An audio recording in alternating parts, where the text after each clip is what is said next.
Hi, I'm Benjamin Payne. At the K-12 Education Office at Hillsdale College, we support school founding groups and their efforts to start classical schools across the country. Finding the right leader is one of the first and most important steps to building a successful school. While we do consider experience in education, we seek candidates who exhibit unwavering personal integrity, honesty, courage, and servant-hearted leadership. Perhaps that's you. If you're looking to engage in fulfilling, impactful, and challenging work protecting our nation's future and building up the next generation of virtuous citizens, we'd love to hear from you. I'm looking for strong school leaders right now. Learn more about how you can make a difference at hillsdale.edu/leader. hillsdale.edu/LEADER. That's hillsdale.edu/leader.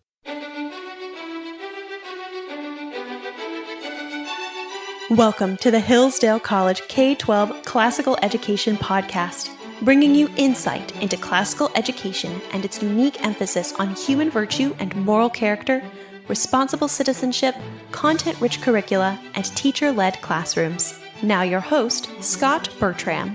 Thanks for listening. The Hillsdale College K-12 Classical Education Podcast is part of the Hillsdale College Podcast Network. More episodes at podcast.hillsdale.edu or wherever you find your audio. You also can find more information on topics and ideas discussed on this show at our website, k12.hillsdale.edu. We're joined by Dr. Stephen Shipp. He is headmaster at Seven Oaks Classical School in Ellettsville, Indiana. You can find more at sevenoaksclassical.org. Dr. Shipp, thanks so much for joining us. My pleasure. It's good to be with you, Scott. You've been a guest a couple of previous times here on the show, but for those who are not familiar and haven't heard those discussions, tell us a little bit about Seven Oaks Classical School and its surrounding community. What do you appreciate most about your setting there in Indiana? Yeah, so the school itself began in 2016. We began on the smaller end with about 160 students, K through 8, and then we grew a grade each year. Today, we're a school of about 515 students, K through 12, and we've now graduated 3 classes. You know, having worked at a handful of schools, both the classical schools, both private and in the charter school space, there's a lot I appreciate about our community. I think, loosely speaking, there are kind of 2 poles you sometimes find in terms of school culture, the kind of community that you work with. I've seen schools that were maybe in a more wealthy suburban district where you had a higher concentration of helicopter parents, type A, and that can be challenging sometimes to work with. And then I've seen schools in kind of more of an inner city setting where there was radical disengagement by the parents, and that carried with it its own challenges. What I love about Ellettsville is it's a community that's outside of a small city, Bloomington, where Indiana University is housed. And so there's a lot of goods that come from that. It's a community where people can get to know one another. The Midwestern culture here, we have a lot of parents who care about their children's education. They'll partner with the school, but it's a very down-to-earth community. Most of our families are middle class, lower middle class, down toward poverty, but this is a really good place as a dad to raise a family. It's a really great community in which to run a school. So Ellettsville is a fantastic place for a school like this. In a way, we have the opportunity to prove, too, that a K-12 charter school that's 500, 600 students can be founded and can thrive with a population base that's a bit smaller and where there's a real melting pot. We have families who have a background in the university with IU as a neighbor, but we're also very much Southern Indiana, working class, blue collar. And so all of that is reflected in the school and adds a little extra savor to the school's growth and success. The 2022-2023 third grade cohort at Seven Oaks scored very well on an Indiana State assessment called the I-Read 3. I believe those students were actually 100% proficient in literacy. Can you explain a little about what this particular assessment is and what it measures and how Seven Oaks compared to other schools in Indiana? Yeah, happy to. So a lot of states, Indiana included, have a third grade reading assessment. This is intended to be a kind of benchmark of to measure whether students are achieving a certain measure of basic reading fluency of a sort that is indispensable for future academic success. So this is a measure of a child's ability to read. And statewide, the pass rate is this last year was around 80%. In the two closest districts to Seven Oaks, they saw 82 point something percent pass rate and maybe around 88% pass rate. But we were very gratified to see that we had 100% pass rate by our third graders this last year on the first attempt. And so that was a remarkable success when you measure it against, again, where state and local averages are. What parts of the academic program and instruction at Seven Oaks do you think have had the most impact in preparing students to be savvy readers? Yeah, one of my favorite ways to describe the education we offer is that it is a language-rich curriculum. So in a way, to describe how we're preparing students to be successful in a reading test, we're really describing the whole of what we do K through up to third grade and beyond. I think there's sort of two major pillars to high levels of fluency. One component is to be able to decode the word on the page. You have to actually know what words you're looking at. And for that, we used an intensive phonics-based approach to reading that is time-tested and increasingly, as this is studied more, is considered cutting-edge science for education. And in fact, Indiana has just launched a major statewide initiative to promote what they're calling the science of reading, which really just means a return to phonics-based instruction in reading, because one of the indispensable components of reading is you've got to be able to decode the words on the page, even unfamiliar words. Mm-hmm. So there's that. And then the other major piece is you actually have to have meanings to associate with words. And so you do that through having a constant dose of language where you're systematically introducing students to words and their meanings across subjects: science, history, math, literature. And if you do both these things in tandem, I think you have a powerful recipe for high levels of fluency. And we've certainly seen that to be the case. I mean, really, we're talking about a third grade test, but we should back up to what happens in kindergarten. Mm-hmm. I recently asked one of our kindergarten teachers how many books she estimated she read with her class in a given year. And she thought about that for a minute. She said she typically reads, by her best estimation, between 900 and 1,000 books. Wow. To her class every single kindergarten year. That is a language-rich environment. And when you have that happening, those are just read-alouds. That's in addition to other forms of instruction across the different disciplines that we study. When you pair that with this phonics-based approach with reading, with the kind of punctuated practice that we use through the day, those things operating in tandem and playing out steadily, kindergarten, first grade, second grade, we begin to see we're just reaping the results in third. Now, I'm certain you deal with students at the kindergarten through third grade level when this test is given that are those students who are extremely motivated and interested in literacy and in reading, but I'm also certain there are those who are not quite as motivated as others. Are there certain techniques or certain approaches that you use at Seven Oaks to make sure even those students who aren't as motivated are also high achievers? Yeah, this is a great question. I mean, again, one of the realities of being a public charter school is that you are from a public school. You take everyone who comes, regardless of prior academic achievement, regardless of raw academic ability. And so, as I mentioned, we're in a working class community. We have very normal kids, very down-to-earth families. And we have some kids who are naturally gifted and motivated when it comes to academics and some who are not. And so a lot of what we do is intended to build a kind of culture as a school that aids motivation. And part of that is by creating a certain measure of order within the school. We have structures in place. We think a lot about things that feed into school culture.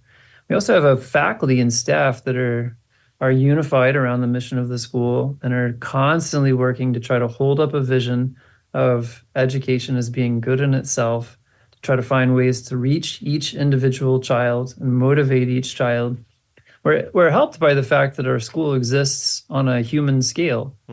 Again, K-12, we're a school, even now when after 8 years of growth, we're 515 students. And that means that in any particular grade in the grammar school, we're looking at maybe 50-something kids across the classes. And this allows us to really know the students we have and form relationships with the families that are here. And it's that kind of personal touch that goes a long way toward helping motivate kids who otherwise might write themselves off and think that academics aren't their thing. So when you do some of these things, when you have an environment that helps kids focus, pay attention, gives them an opportunity to discover that maybe they like something that they hadn't thought they liked, and where you're holding students to a standard of excellence, and where you're actually getting to know them personally and connect with them as a human being, you begin to put the pieces in place for drawing students along for whom school maybe isn't their, area of first interest. Dr. Stephen Shipp is with us, headmaster at Seven Oaks Classical School in Ellettsville, Indiana. State-mandated assessments, these tests are a part of how publicly funded schools are held accountable. Most classical schools would emphasize the goal of learning is much broader and greater than test preparation. How would you describe the approach and even the philosophy of testing at Seven Oaks? Yeah, I should preface what I'm going to say by saying I think the state definitely has an interest in assessing schools. I'm very proud of the fact that as a public charter school, we are a form of public school. We hold a kind of public trust, and we ought to be accountable to the people of the state of Indiana who are paying taxes to help support a school like ours. Now, I do think that so often state assessments have gone too far. I think of the old line from Supreme Court jurisprudence, the power to tax involves the power to destroy. You could alter that slightly and it would be applicable to testing. The power to test involves the power to destroy. If you go too far in assessing, or if you, as a local school, if you allow the test to become the tail that wags the dog, that kind of takes over the actual content of education itself, you risk actually sacrificing education in the name of proving that you're educating. So when we think about testing, we think, okay, well, the state certainly has an interest in testing. We grant that. However, the kind of education we offer goes way beyond baseline skill in reading. Our kindergartners, for instance, take a subject like history. They're actually beginning with a vision of the whole. They're looking at the globe. They're looking at continents and oceans. They're beginning to learn real history so that in first grade, they're ready to locate major world civilizations in place and in time. So they begin with ancient Mesopotamia and ancient Egypt. Second grade spends a great deal of time in ancient Greece. Third grade spends a lot of time in ancient Rome. So that by the time they're in third grade and they're faced with an assessment like this, we're doing so much more than the baseline skill in reading. And this is true in art. This is true in music. This is true in science. This is true across all the disciplines we study. And so what we don't want is we don't want an excellent curriculum that we trust. We don't want to take any more time from that than we absolutely have to for purposes of state assessments. And so when I articulate to our teachers what the goal should be with state testing, I tell them that your goal should be to spend the bare minimum amount of time necessary to prepare your students to take the test. And when it comes to the I-Read 3, really what that means is we need to help students become familiar with the testing platform. And if we can do that, then we feel like we've put our students in a place where they can be successful. And so this involves a lot of institutional commitments. We don't judge teachers' job performance largely through the lens of state assessments. We know how our teachers are doing because we're often in teachers' classrooms, but we're looking at the whole of the curriculum. We're looking at the success with which it's being taught and not reducing the work of education to test preparation. I think it also helps, this mentality also kind of bleeds over to even just the attitude with which students take the test. Mm-hmm. I think if a student catches wind of the fact that their teacher's job might be on the line based on how they perform, that just fuels a kind of anxiety for a lot of students that's not helpful and may actually impede their ability to focus on the test in a way they might if they just were in an environment where they're just being coached to do their best on this as they would on anything. When the subject of testing and school performance arises in conversations with parents, what points of orientation do you give them to help create a sense of mission alignment with the purpose of the school?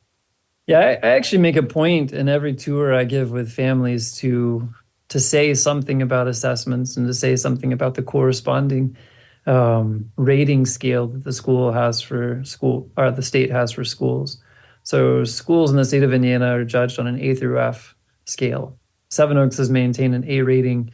But I tell parents, every parent that it comes through the doors, as part of introducing them to this philosophy of education that animates us, that we don't take the state letter grade as the best measure of our success. And that our goal is actually not to maintain an A rating from the state, because the state grade is based largely on assessments, and these assessments only capture some small slice of the total education that we offer.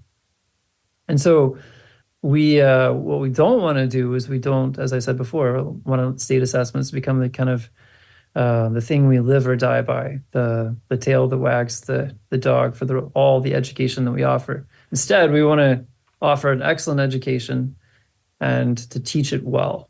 And then our hope, that seems to have been borne out so far, is that the assessments will largely take care of themselves as long as we, with just a basic amount of common sense preparation, where our students are helped to be familiar with maybe gain skill in typing, to become familiar with the computer-based testing platforms, which have become more complicated in time. Mm-hmm.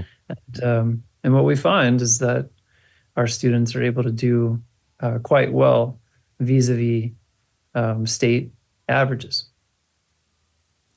Anything else happening at Seven Oaks over the past year or so that you'd like to highlight and share with the audience? Yeah, so I think there are a couple of things that actually connect to this topic of reading that deserve to be mentioned. One of the things that was really exciting this year, really this semester, is thanks to a grant we were able to secure, we were able to, and some recent renovations in our building that opened up some more space, we were able to create a school library. And so this is yet another way where we get to be a place that celebrates books. And I suppose someone might look at our library and say it's a bit of an anachronism. It's old-fashioned bound volumes, but I think it's one more way where we can breed excitement among our students it comes with the discovery of books that they may not have considered before, things that are full of interest and beauty and insight. And it's been really gratifying to see the excitement that this has created in the student body. They are students across grade levels are absolutely thrilled to be able to take the periodic trip to the library and just see what's there. And you see that joy of discovery playing out on their faces. Another thing that's really exciting is that I think kind of captures something distinctive about a school like ours. You know, we're really excited about the fact that as a school, we have K through 12 under one roof. We're excited about what that means for the kind of community that we can build, and the kind of personal connections that can form between students, but also between teachers and students. One of the things I've been talking to some of our upperclassmen about here recently is just really been challenging to think about ways to build school culture. And I've been very clear with them. I'm interested in their ideas.